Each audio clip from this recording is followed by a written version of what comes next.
mensagem é Casa de Deus. Aleluia.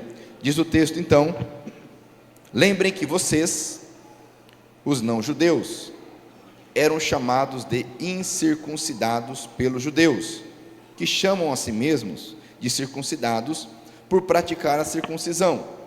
Lembrem do que vocês eram no passado. Leia bem forte. Naquele tempo eram estrangeiros e não pertenciam ao povo escolhido de Deus. Não tinham parte nas suas alianças, que eram baseadas nas promessas de Deus para o seu povo, e neste mundo viviam sem esperança e sem Deus. Mas agora, unidos com Cristo Jesus, vocês que estavam longe de Deus, foram trazidos para perto dele pela morte de Cristo na cruz, pois foi Cristo quem nos trouxe a paz. Por meio do sacrifício do seu corpo, ele derrubou o muro de inimizade que separava os judeus dos não-judeus. Ele acabou com a lei, juntamente com seus mandamentos e regulamentos, e dos dois povos formou um só povo, novo e unido com ele. Foi assim que ele trouxe a paz. Pela sua morte na cruz, Cristo destruiu a inimizade que havia entre os dois povos. Por meio da cruz, ele os uniu em um só corpo e os levou de volta para Deus. Assim, Cristo veio e anunciou a todos a boa notícia da paz, tanto a vocês, os não-judeus, que estavam longe de Deus, como também aos judeus que estavam perto dele. E por meio...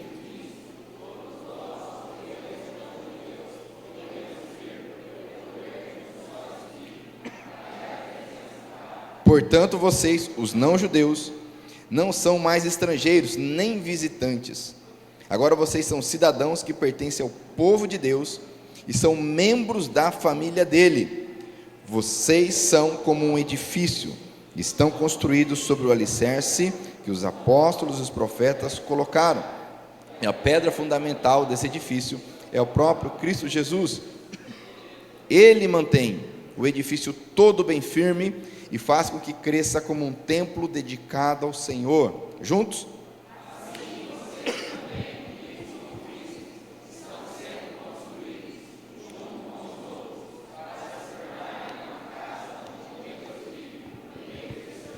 Amém, glória a Deus. Vamos orar mais uma vez. Pai, em nome de Jesus eu oro, nós oramos gratos pela Tua presença em nosso meio, pela Tua graça e misericórdia renovada sobre nós. Obrigado pelo privilégio que nós temos de estarmos juntos para louvá-lo e adorá-lo. Obrigado, Espírito Santo, pela Tua obra em nós. Nós cremos, temos declarado que esta obra ela será completa para o louvor e glória do Teu nome, ó Pai. E nós juntos agora abrimos o coração para receber a Tua instrução, a Tua verdade que liberta, em nome de Jesus. Amém? Pode sentar por um momento.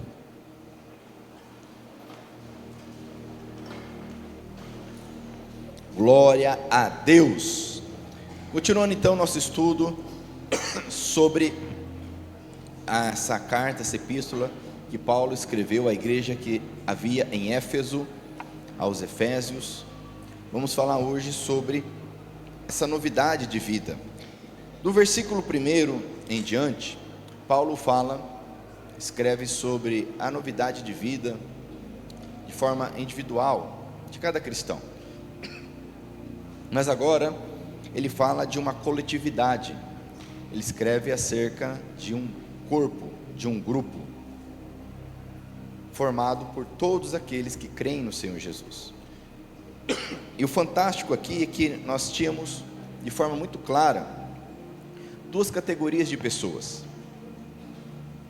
aqueles que faziam parte da aliança de Deus, os judeus, aliança essa feita a partir de Abraão, que estavam perto de Deus, porém também precisavam e precisam do Messias, o Senhor Jesus.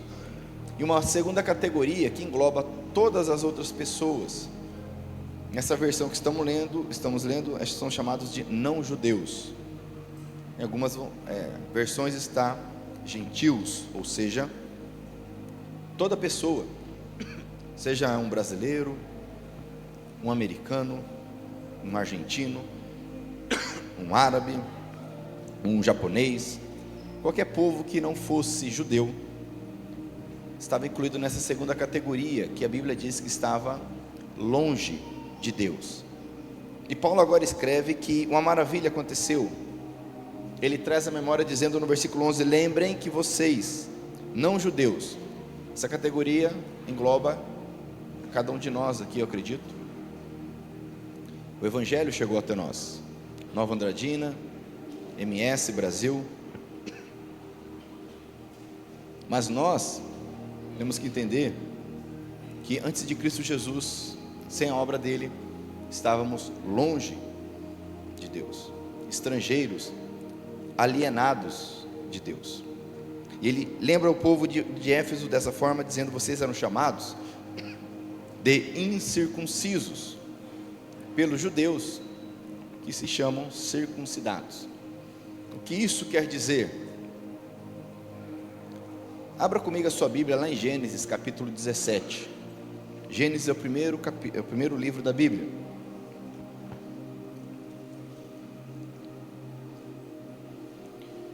Vamos entender qual a importância e porquê dessa chamada circuncisão e por que isso era tão importante. Entenda o seguinte: depois que Adão e Eva saem da presença do Senhor e a humanidade segue o seu fluxo natural, sempre houve aqueles que temiam a Deus e aqueles que não temiam a Deus. Caim puxou a fila daqueles que não temiam a Deus. Sete puxou a fila daqueles que temiam a Deus. Mas após o dilúvio, os filhos de Noé então se espalharam aí pela terra, e chega um episódio chamado ali Torre de Babel, e os povos são espalhados pela face do mundo por conta da rebeldia contra Deus. E Deus então ele começa a resgatar a humanidade para que se cumprisse a promessa dele feita lá em Gênesis capítulo 3 versículo 15, de que um descendente, um ser humano, pisaria a cabeça da serpente um dia. E ele começa isso através de um homem chamado Abrão. De Abrão, que teve o nome mudado para Abraão, e Sarai, que teve o nome mudado para Sara. Então surge uma nova linhagem, através do filho da promessa chamado Isaque.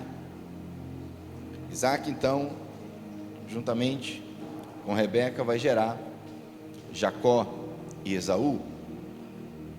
E Deus então, através de Jacó, cujo nome foi mudado para Israel, permanece nessa linhagem,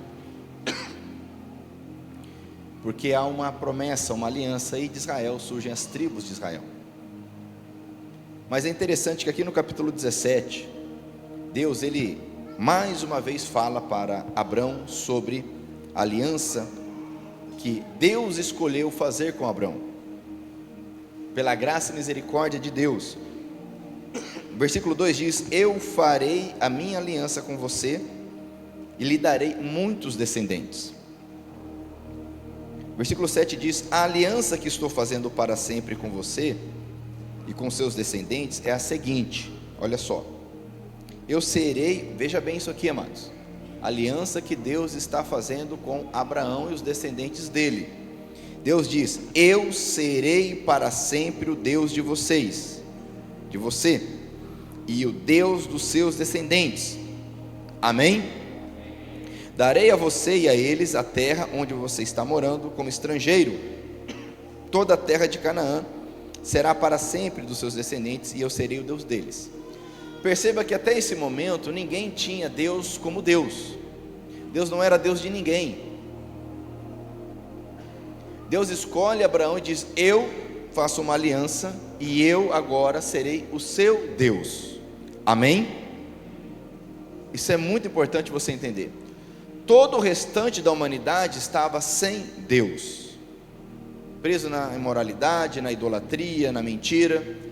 Então agora Deus chama esse homem dizendo: e os seus descendentes me terão por Deus. E onde entra a tal da circuncisão? Aqui no versículo 10 diz: pela aliança que estou fazendo com você e com seus descendentes, todos os homens entre vocês deverão ser circuncidados. A circuncisão servirá como sinal da aliança que há entre mim e vocês. Então perceba que Deus ele trabalha com símbolos, com sinais.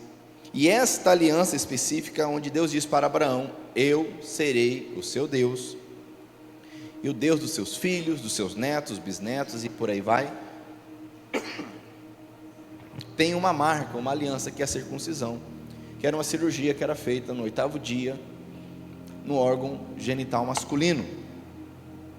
Então, apesar de outros povos também praticarem a circuncisão, esta especificamente era um sinal da aliança de Deus.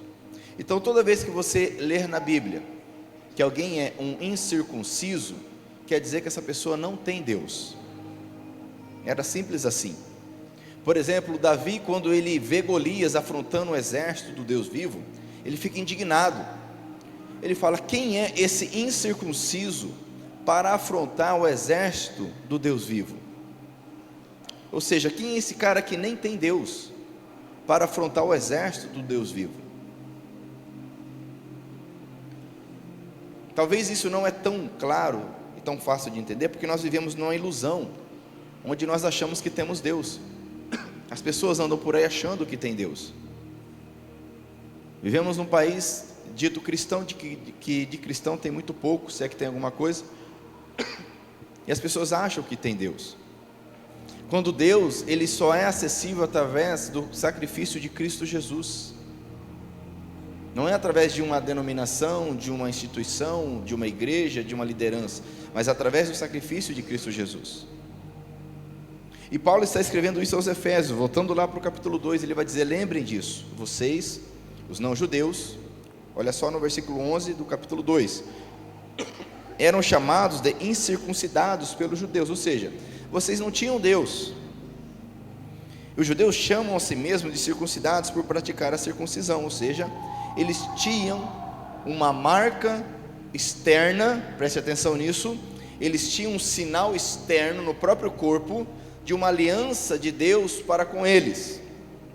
Isso não quer dizer que eles tinham Deus, eles tinham a marca externa de uma aliança,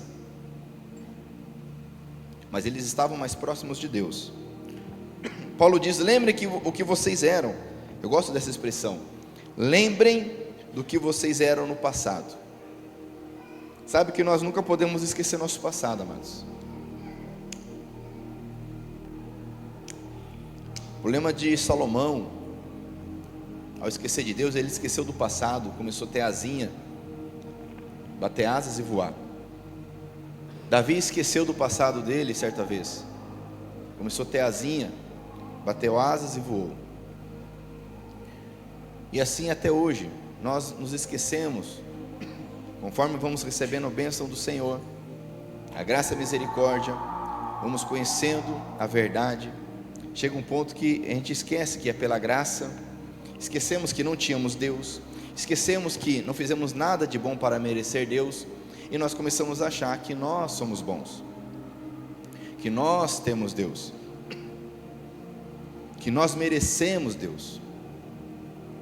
Paulo escreve para os Efésios: lembrem do que vocês eram no passado. Certa vez uma mulher chegou diante de Jesus, ele estava ali com alguns religiosos, ensinando.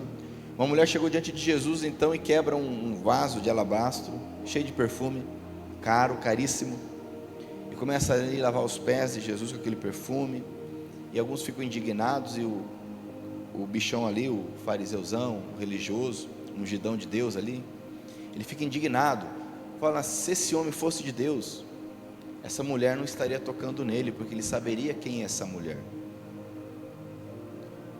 E Jesus, então, conhecendo o coração dele, porque ele não foi homem para falar isso, para Jesus ele pensou, não? E Jesus, conhecendo o coração, como ele conhece o teu, eu falo aqui para homens: seja homem, e tome atitude de homem, porque Deus conhece o teu coração, e a conversinha fiada, o mimimi, o disfarcezinho não engana Deus.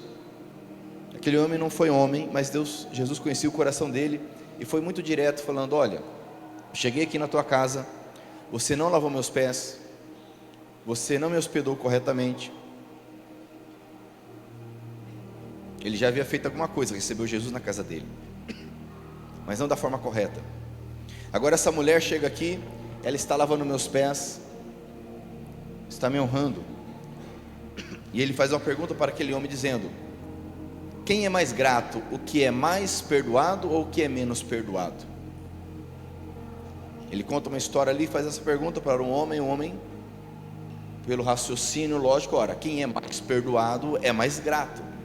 É a lógica, sim ou não? Sim ou não? E ele diz: então, essa mulher, ela entende que ela foi perdoada. O problema é que você não entende o quanto você foi perdoado e acha que pode julgá-la. Esse é o problema. Nós não temos noção do quanto nós fomos perdoados por Deus, ou esquecemos de onde nós viemos, esquecemos o nosso passado. Paulo está dizendo: lembre do passado de vocês, da graça, da misericórdia, dos livramentos, do perdão. Lembre, porque se nós lembrarmos, amados, nós seremos como aquela mulher, sempre gratos, desejosos de servir e adorar a Jesus. Quem está entendendo, diga amém. Naquele tempo, diz o versículo 12, fazendo referência a quando eles não tinham Jesus. Naquele tempo, isso se aplica a nós. Ele lista 5 situações aqui. Vocês estavam separados de Cristo, e veja bem, Cristo é a verdade, Cristo é a luz, Cristo é a vida, Cristo é o caminho, Cristo é o pão vivo que desceu do céu, Cristo é a fonte de água viva, Cristo é tudo. Nós estávamos sem Cristo, diz aqui, eram estrangeiros, ou seja, não pertenciam ao povo que Deus escolheu. Essa palavra traduzida por estrangeiro pode também ser traduzida muito bem por alienados. Vocês eram os alienados, totalmente alheios a Deus. Interessante essa questão de povo, porque por mais que o povo de Israel tivesse suas dificuldades, eles estavam próximos de Deus, pelos mandamentos, pelas leis, conheciam seus pais, seus avós, seus bisavós, seus trisavós, prosperavam onde chegavam, e não é muito diferente até hoje. Enquanto as demais culturas sacrificavam os próprios filhos aos demônios, como é até hoje, através de aborto, por exemplo, para viver a sua própria vida, né, suas regras.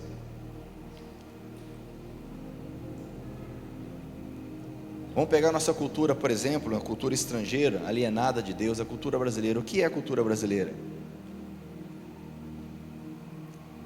Quando os caras vêm lá de fora para o Brasil, o que eles vêm procurar aqui? Mulherada? Sim ou não? Sim ou não? Como é que a mulher brasileira é conhecida lá fora? Não precisa dizer. Futebol? Sim ou não? Carnaval? Jeitinho brasileiro? Dá um jeitinho, e a gente acha bonito dar jeitinho. Saiba que Deus não dá jeitinho, não existe jeitinho para Deus. Abraão quis dar um jeitinho, porque não creu que nasceria um filho do casamento dele com Sara, e as consequências foram sérias. Ananias e Safira quiseram dar um jeitinho, diz lá em Atos, os dois morreram.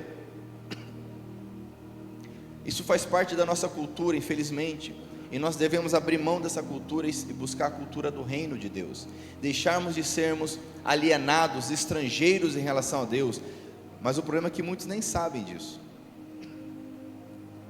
acham que está tudo certo, que tem Deus, porque é bom. Diz aqui, eram estrangeiros, estão separados de Cristo, estrangeiros, não pertenciam ao povo escolhido de Deus. Olha só, não tinham parte nas alianças que eram baseadas nas promessas de Deus para o seu povo. Por isso que Jesus fez uma nova aliança, que engloba todo aquele que crê, porque todas as demais alianças não eram para nós, não havia esperança, que é o que vai dizer aqui, olha só. E neste mundo eles viviam, assim como nós vivíamos, sem esperança e sem Deus. É interessante, sem Deus aqui no original é ateus, né? 5 situações: separados de Cristo, estrangeiro, fora das alianças. Quando você lê o Antigo Testamento, você vê todas aquelas alianças, aquelas bênçãos, promessas de Deus. Nada daquilo era para nós, nada. Nada era para nós, os não-judeus. Estávamos longe, sem esperança no mundo e sem Deus. Mas Deus, diga assim, glória a Deus. Deus é bom demais, amados. Deus é misericordioso, Deus é gracioso.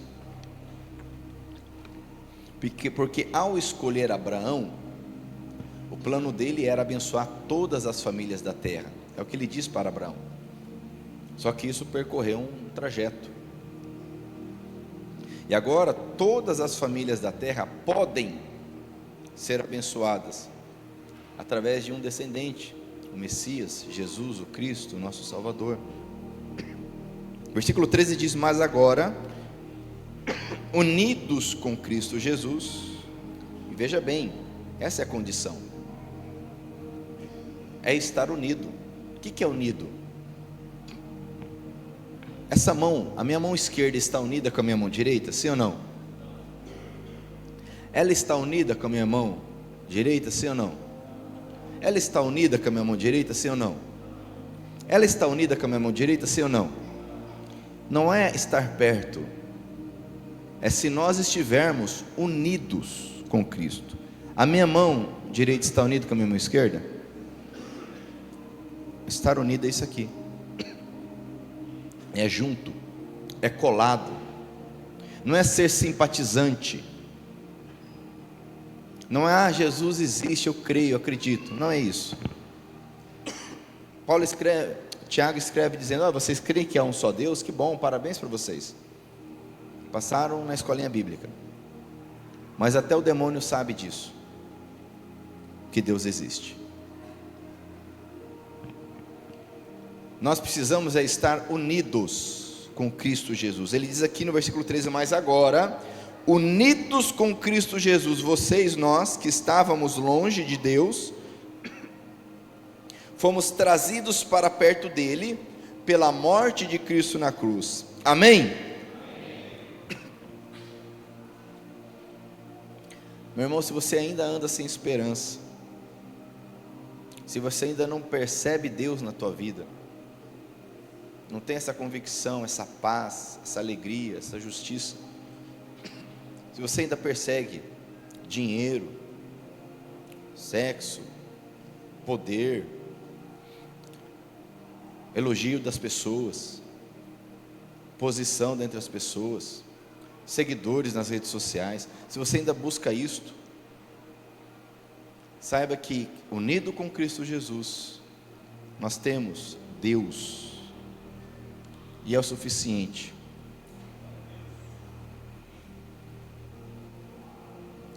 É o que nós precisamos.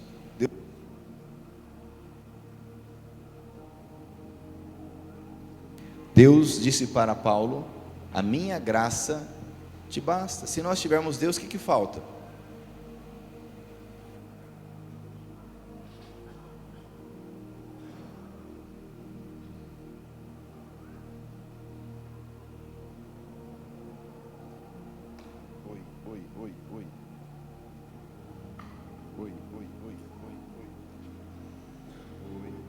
Glória.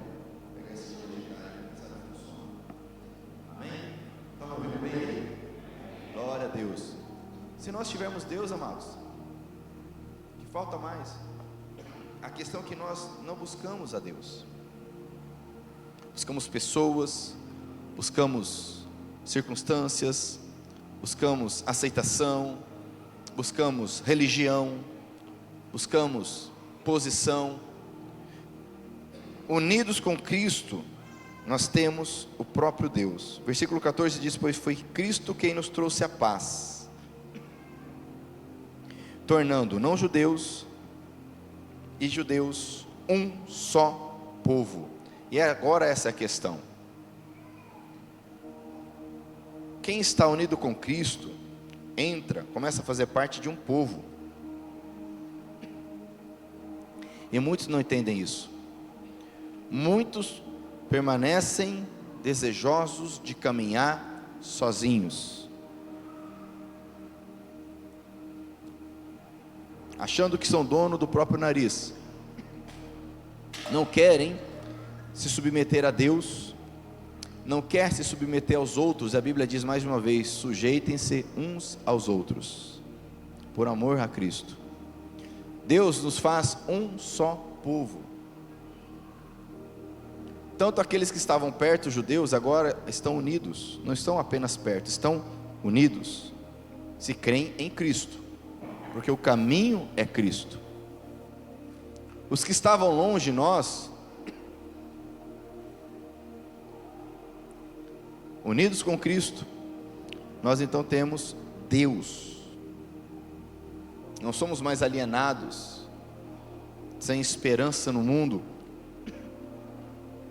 Essa paz nos une com aqueles que tinham as alianças. Por meio do sacrifício, olha só o que Jesus fez. Por meio do sacrifício do seu corpo, ele derrubou o muro de inimizade que separava judeus do não judeus. E que inimizade era essa? Era a impossibilidade de andarmos juntos, porque eles tinham promessas, alianças, leis e mandamentos que nós não tínhamos. E agora essas leis e mandamentos foram cumpridos por Cristo Jesus e não são mais necessários. Obrigado. Não são mais necessários para termos acesso a Deus. Através de Cristo Jesus, toda barreira, todo muro de separação foi derrubado, acabou. Amém? Foi Ele quem trouxe essa paz. Agora veja bem, é um povo. Muitos dizem assim: eu sou igreja de Deus, porque a igreja não é uma instituição, a igreja não é um local. E é tudo verdade. A igreja não é uma instituição, a igreja não é um lugar, a igreja não é um templo. Isso tudo é verdade. Mas dizer eu sou igreja é um pouco complicado, porque ninguém é igreja sozinho. Olha que interessante, um termo utilizado para se referir ao povo de Deus na Bíblia, no Novo Testamento, é a expressão santos. Os santos. Então Paulo escreve aos santos da igreja que está em Filipos, os santos que estão se reunindo na casa de fulano de tal. Você não vai achar santo, a não ser quando se refere a Deus. A igreja é referida na Bíblia como um edifício, como nós veremos daqui a pouco novamente. A Bíblia é referida a igreja é referida na Bíblia como corpo, como um grupo. A própria palavra igreja significa uma assembleia, uma congregação, uma união. Nós devemos dizer, não eu sou a igreja, mas nós somos a igreja. Nós somos a igreja. Mas quando eu me incluo em um grupo, aí eu tenho algumas situações, porque eu começo então a andar com um grupo, eu preciso cuidar desse grupo, ser cuidado por esse grupo, prestar contas a esse grupo. É o que as pessoas não querem. As pessoas não querem prestar contas, as pessoas não querem ajudar, no máximo querem ser ajudadas. Mas a igreja do Senhor, que nós cantamos, nada pode parar a igreja do Senhor, amém? Por que tem gente caindo aí, tropeçando, saindo fora no pecado? Porque não está andando como corpo. A Bíblia diz que é melhor ser dois do que um, amém? Aplica-se muito isso a casamento, né? Normalmente é difícil alguma ministração sobre casamento que não fala esse versículo, mas o contexto não está falando de casamento. Pode ser aplicado sem dúvida, mas não é o contexto ali. Porque nós precisamos andar juntos, como um só povo, porque Deus fez, Cristo morreu na cruz para gerar, para começar um só povo, novo e unido com Ele, diz o versículo 15. Pela sua morte na cruz, Cristo destruiu a inimizade que havia entre os dois povos. Por meio da cruz, Ele uniu em um só corpo e os levou de volta a todos, judeus e não judeus, levou de volta para Deus. E Paulo está enfatizando isso por quê? Porque eu volto a dizer, o grande problema das pessoas é achar que tem Deus, porque quem tem Deus precisa de Deus? Não, né? Se a pessoa tem Deus, ela precisa de Deus? Não. É igual aquela pessoa que está no vício, você fala para ela, ela fala que não está no vício. Ela vai procurar a cura? Sim ou não? Não, porque na cabeça dela ela não está no vício. A hora que ela quiser, ela para. Todo mundo está vendo e sabe que não vai parar, mas ela acha que se ela quiser, ela para. As pessoas andam sem Deus e acham que tem Deus. Se eu tenho Deus, a pessoa não procura Deus, não busca Deus, porque ela acha que está tudo certo. Nós precisamos buscar a Deus, e quando encontrá-lo, nos unirmos, agarrá-lo e andar em um só povo. Qual que é o mandamento mais importante da Bíblia? Jesus nos ensinou. Qual que é o mandamento mais importante? A maioria falou amar a Deus sobre todas as coisas. Não é isso que está escrito na Bíblia. É amar a Deus com toda a força. Amém? Diga comigo, com toda a força.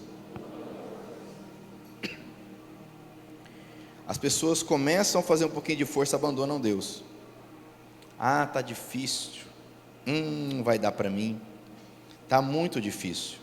Mas nós precisamos amar a Deus até acabar as forças. Com todas as forças. Amém? Porque quando as forças acabarem, sabe o que vai acontecer? O que vai acontecer quando as suas forças acabarem? Agora Deus vai agir. Olha o que diz Mateus capítulo 22, versículo 36. Mestre, qual é o mais importante de todos os mandamentos da lei? Jesus respondeu. Jesus não disse amar a Deus sobre todas as coisas, tá? Ele disse: ame o Senhor teu Deus com todo o coração, todo o meu coração, todo o meu coração, com toda a alma, com toda a mente. E aqui ele está citando o Deuteronômio capítulo 6, que diz também com toda a força. Esse é o mandamento mais importante, mas nem é a pauta aqui. O segundo mandamento qual que é? Porque ele vai dizer o seguinte, é interessante, porque no versículo 36, o camarada pergunta: mestre, qual é o mais importante de todos os mandamentos? Essa foi a pergunta, sim ou não? Aí Jesus responde, sim ou não? Mas Jesus vai além. O camarada não perguntou qual que é o segundo mandamento. Mas por que Jesus ensina o segundo mandamento? Por que Jesus ensina? O cara não perguntou. Ele queria saber qual que é o maior mandamento, só isso. E Jesus fala, mas ele continua, ele diz aqui, olha só, e o segundo? Sabe por quê? Porque sem o segundo eu não alcanço o primeiro. Sem o segundo mandamento eu não alcanço o primeiro. E qual que é o segundo mandamento? Oi? Amar o mal do meu próximo como a mim mesmo, sim ou não?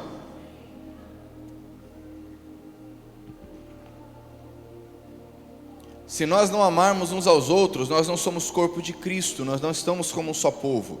E se eu não sou um só povo unido com Cristo, como que eu vou amar a Deus? Com todo o meu coração, toda a minha alma, todo o meu entendimento, toda a minha força, todo o meu coração. Você entende porque Deus falou para aquele homem segundo o mandamento, sem ele ter perguntado? Porque as pessoas querem algo sem entender. E assim eles viviam: vou guardar os mandamentos que eu estou amando a Deus. Mas aí vem o detalhe: amar o próximo. E é fácil amar o próximo, sim ou não? E quando o próximo não é tão próximo assim, aqui diz: ame os outros como você ama você mesmo. Nós temos um hábito péssimo de julgar os outros pelo que eles fazem. Não que não devamos julgar, tá? Muitos estão no pecado, estão errados. Você vai falar alguma coisa, não pode julgar. Jesus falou para não julgar. Não é isso que Jesus falou. Isso é uma distorção de quem não conhece a Bíblia ou está usando de má fé. Ele foi muito claro: não fazemos juízos precipitados, hipócritas, sem base na realidade. Agora, a Bíblia diz para nós não andarmos com ímpios, não andarmos com escarnecedores, que as más companhias corrompem os bons costumes. Paulo escreve, e ele escreve assim: não se enganem, as más companhias corrompem os bons costumes. Ele ainda põe um negrito lá, né? Não se enganem, as más companhias corrompem os bons costumes. Como é que eu sei que alguém é má companhia se eu não julgar o cara? Me explica esse milagre. Como é que eu sei que alguém é má companhia se eu não analisar a conduta dele e fazer um julgamento correto? Então a questão não é que eu não posso julgar, a questão é a forma como eu faço. E muitas vezes fazemos errado, nós julgamos outros pelo que eles fazem, mas quando chega a nossa vez, a gente fez a mesma coisa, mas a gente julga a intenção. Não, mas a minha intenção não era essa. Quando é a vez do outro, eu não quero saber a intenção. Ele fez, seu sem vergonha. Mas quando é a minha vez, não, você não conhece o meu coração, você não sabe, não era a minha intenção essa. E nós não amamos os outros como a nós mesmos. Paulo está escrevendo aos Efésios, dizendo: Cristo morreu para sermos um só povo. Um só povo. Lá em João capítulo 17, na oração sacerdotal, na oração intercessória de Jesus por nós, Jesus ele pede mais de uma vez ao Pai: Pai, eu te peço que eles, se referindo aos seus seguidores, Pai, eu peço que eles sejam um, como eu sou um contigo. E Jesus diz: se eles forem um, presta atenção nisso, meu irmão, se eles forem um, o mundo saberá que são meus discípulos. Por que o mundo não está reconhecendo que a igreja é formada por discípulos de Cristo? Porque não há unidade, não amamos uns aos outros, não somos um só povo. Nova Andradina hoje ela tem cerca de 48 mil, talvez 49 mil habitantes. Nós temos aí, nas igrejas ditas evangélicas, na melhor das hipóteses, foi feito um levantamento já, na melhor das hipóteses, umas 4 mil pessoas, ou seja, menos de 10% da cidade de Nova Andradina. Menos de 10%. Isso estamos falando de pessoas que estão em igreja, que não quer dizer que estão unidas com Cristo, né? Se fizer uma peneirada boa mesmo, né? A seleção para a Copa do Mundo, né? Nem todo mundo passa.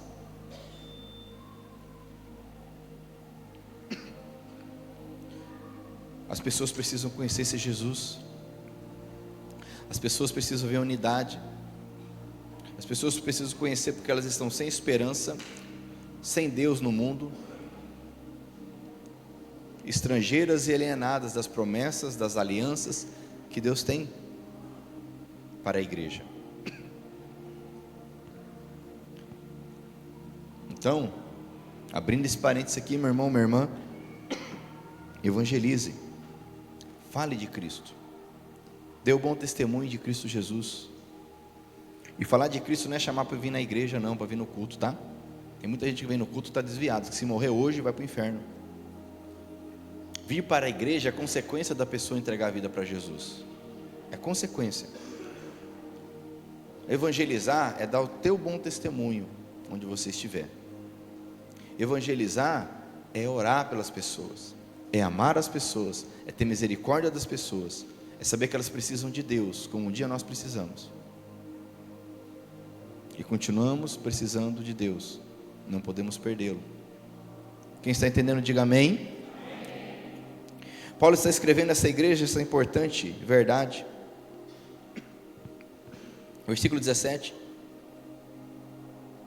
assim Cristo veio e anunciou a todos a boa notícia de paz, tanto a vocês, os não-judeus, que estavam longe de Deus, como aos judeus que estavam perto dele. Olha o versículo 18: e por meio de Cristo, por meio de Cristo que todos nós, judeus e não-judeus, podemos ir, pelo poder de um só Espírito, até a presença do Pai. É só por Cristo, amados, que nós temos acesso. Lá em 1 Timóteo, capítulo 2, vai dizer o seguinte, versículo 5: pois existe um só Deus, amém? E uma só pessoa que une Deus com os seres humanos, o ser humano Cristo Jesus.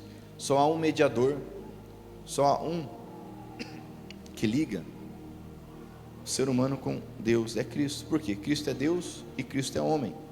Ele é um ser humano, ele é Deus. Por isso ele pode unir e ligar. E por que é importante entender isso? Porque Jesus diz: se vocês me amam, se vocês são os meus seguidores, presta atenção nisso. Jesus diz: se vocês me amam, se vocês são os meus seguidores, guardem os meus mandamentos. Ou seja, há uma condição, é guardar os mandamentos de Cristo Jesus.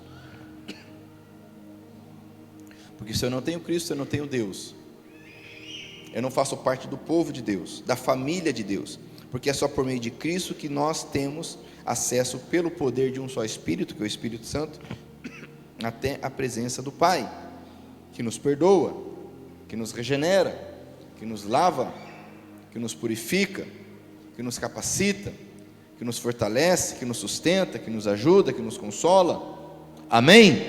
É só Deus, amados. Amém? Portanto, versículo 19: vocês, os não-judeus, se referindo a nós, né?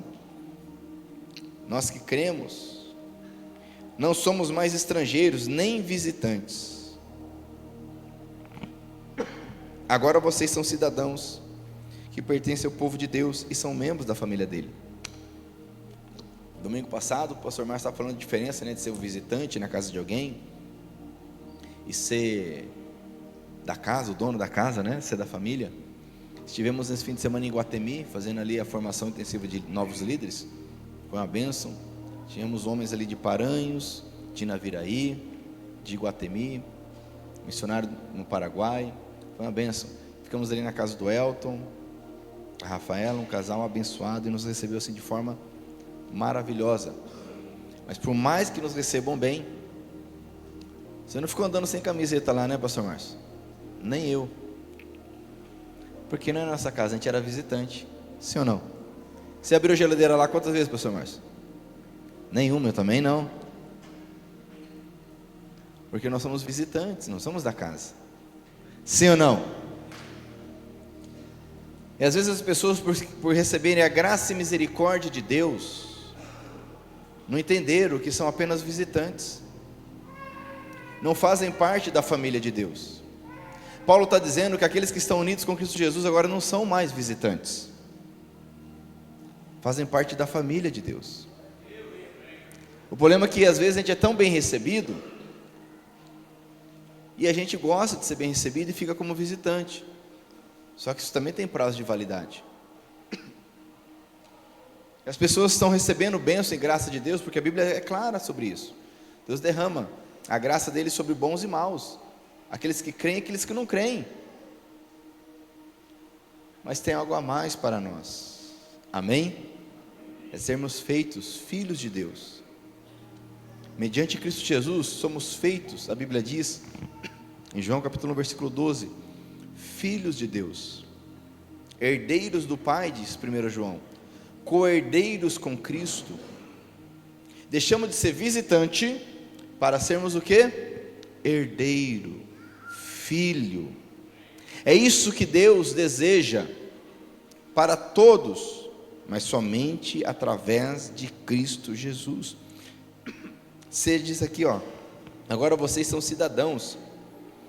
Entenda o que é isso. Os efésios entendiam o que ele estava falando. Quem dominava naquela época era o Império Romano. E existiam duas categorias de pessoas ali: os cidadãos romanos e o restante era não cidadão romano. Paulo, por exemplo, era cidadão romano, ele teve esse direito por nascimento, era possível obter com dinheiro também. E qual que era a grande diferença? Quem não era cidadão romano, quando passava, por exemplo, um soldado, ele falava: ó, o seguinte, larga tuas coisas aí, pega a minha mochila, você vai carregar. E a pessoa tinha que carregar por 1 milha, era lei. Um cidadão romano não poderia ser submetido a isso. Quem não era romano, chegava lá, os homens, a PM romana, prendia, levava, soltava lá dentro e não soltava nunca mais. Largava lá dentro e não soltava mais. Açoitava. Por quê? Porque você não tem cara boa não, você tem cara de bandido. Açoitava. Quando era cidadão romano, tinha o devido processo legal. Certa vez prenderam Paulo, iam açoitar Paulo, e Paulo falou: peraí, vocês vão açoitar um cidadão romano? E o cara que prendeu Paulo tremeu nas pernas, falou: como assim ser cidadão romano, camarada? Que negócio é esse? Sou. E aí ficaram desesperados: não, solta o cara, não pode. Havia uma diferença. Paulo foi morto, decapitado, uma morte agradável, indolor. Pedro não era cidadão romano, foi morto crucificado de ponta cabeça, que era o pior tipo de morte. Um cidadão romano jamais poderia ser crucificado. Então havia uma diferença. Os efésios, quando Paulo está dizendo: olha, em Cristo vocês são cidadãos dos céus, os efésios estavam entendendo isso. Cara, existe uma cidadania que é melhor que a romana, porque eles não eram cidadãos romanos, eles entendiam o que estava sendo falado ali. É como alguém que vai para os Estados Unidos e fica lá, trabalhando ali, meio escondido, e chega alguém para ele e fala: o seguinte, a partir de amanhã você tem o green card. Eita glória! Muda a situação do cara, sim ou não? Mas Deus tem algo melhor que o green card, tem algo melhor que a cidadania romana. Ele está falando que em Cristo Jesus nós deixamos de ser estrangeiro, alienado, sem esperança, sem Deus, nos tornamos agora família, filho de Deus. A gente não entende isso, a gente não consegue entender a maravilha que é, e tudo isso foi feito com um propósito. É interessante isso. Ele vai dizer que agora vocês são cidadãos. Versículo 20: vocês são como um edifício, estão construídos sobre o alicerce que os apóstolos e os profetas colocaram, e a pedra fundamental, olha só, não é Pedro. Olha que coisa, a pedra não é Pedro, a pedra fundamental desse edifício é o próprio Cristo Jesus. Será que Paulo tinha alguma rixa com Pedro e queimou Pedro aqui, ou porque realmente Jesus era a pedra? O que você acha?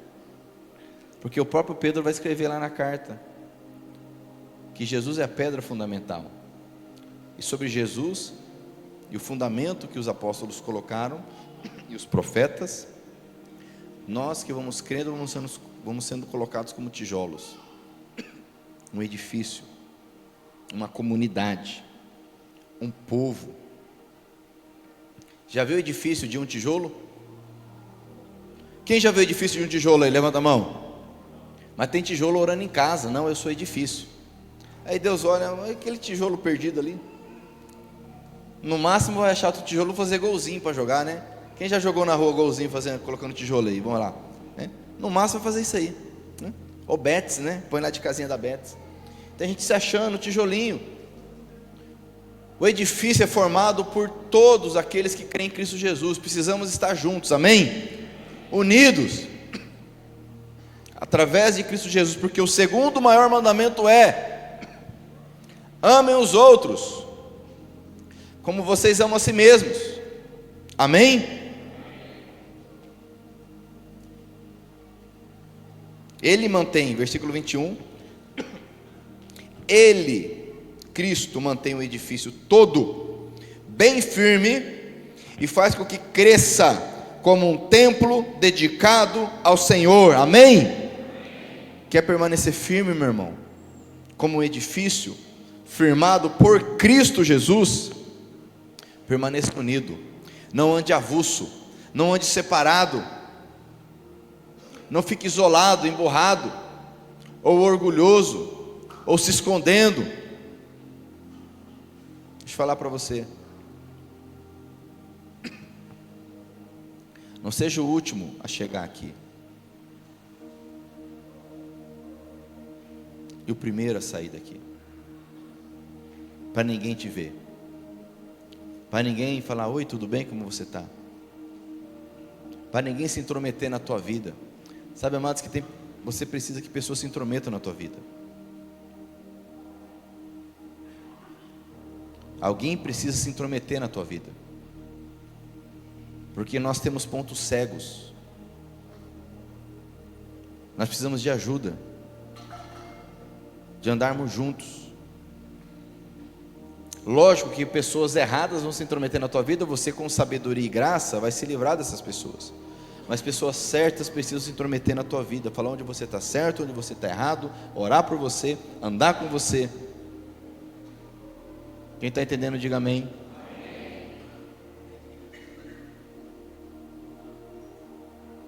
Porque sozinhos somos presa fácil, somos enredados por nossas paixões e pelos enganos de Satanás.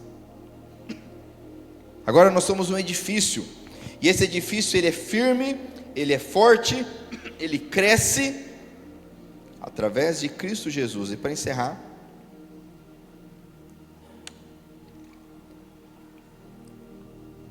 assim vocês também, unidos com Cristo, estão sendo construídos. Nós estamos em obras, amém? Não seja um tijolo avulso, não seja um montinho de areia avulso. Deixa aquele monte, você compra areia para a obra, deixa ali na frente ali e deixa lá. O que vai acontecer? Gurizada vai brincar, cachorro vai fazer sujeira, só isso. E vai se perder, sim ou não? O vento vai levar, a chuva vai levar.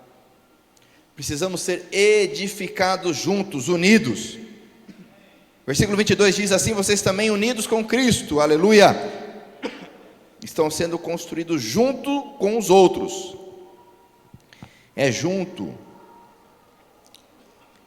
Tem aquela camiseta, estamos em obras. Você já viu essa camiseta? Ou estou em obras. Só que nós estamos em obras, olha só, é junto com os outros. É junto. Não é sozinho, não é isolado. Deixa Deus colocar uma pessoa para se intrometer na tua vida, uma pessoa de Deus, uma pessoa madura, que vai te ajudar. Às vezes a gente deixa a pessoa totalmente imatura, sem preparo, se intrometer na nossa vida, porque ela fala o que a gente quer ouvir, porque ela gosta do que a gente gosta, e vai os dois para o buraco. E a gente não deixa uma pessoa madura, uma pessoa que quer nos ajudar, uma pessoa que busca a presença de Deus, se intrometer na nossa vida, porque a gente já sabe o que ela vai falar, e a gente não quer ouvir. Quem está entendendo? Diz o texto: junto com os outros, para se tornarem, há um propósito, amados, Deus não faz nada aleatório. Há um propósito em tudo isso. Diz aqui: para nos tornarmos uma casa onde Deus vive por meio do seu Espírito. Perceba que Deus habita no meio do povo. Paulo escreve: vocês não sabem que são templo do Espírito, se referindo ao corpo, mas isso quer dizer tem a ver com a presença do Espírito Santo no cristão. Agora, uma casa de Deus, um lugar onde realmente Ele habita, permanece, isso tem a ver com o corpo de Cristo, tem a ver com o povo de Deus. A Bíblia diz que Deus habita no meio do seu povo, no meio dos louvores. Deus não habita em quem deseja andar sozinho, em quem deseja andar conforme a sua própria ideia. Há um propósito, amados. Deus deseja que a casa dele, e Deus não precisa de uma casa. Olha que interessante, Deus não está no programa social aguardando uma casa, esperando uma casinha. Quando Davi teve a ideia de fazer uma casa para Deus, aí nós temos as nossas ideias mirabolantes, né? Davi estava lá, num palácio bonito, ajeitado, aí ele lembrou da arca de Deus, falou: a arca de Deus está lá numa tapera velha, lá numa cabana, já sei, chamou o profeta: o seguinte, vamos fazer uma casa para Deus, um templo, e vai ser top e tal. E o profeta, né, Davi, que ideia de Deus, vamos fazer. O profeta saiu, Deus falou: volta lá. O profeta voltou. Fala para Davi o seguinte: quem pediu para fazer casa? Por acaso eu preciso de casa? Eu estou no programa Minha Casa Minha Vida? Estou na fila da casinha? Será que alguém pode fazer uma casa para eu morar? Colocou Davi no lugar dele. Aí depois que Davi entendeu, falou: olha, mas tudo bem, eu vou permitir que vocês façam um local para que a minha presença esteja no meio do povo. Esse local não existe mais, porque era transitório, era passageiro. Agora Deus fez algo permanente. E toda a igreja, formada por todo homem e mulher que crê em Cristo Jesus, está edificando, está formando uma casa para Deus. E de uma casa que Ele não precisa, mas com graça e amor, Ele decidiu habitar em nosso meio. Então, meu irmão, lembre de onde você saiu, saiba que precisamos uns dos outros, como casa de Deus. Amém? Glória a Deus. Te convido a se colocar em pé para nós orarmos.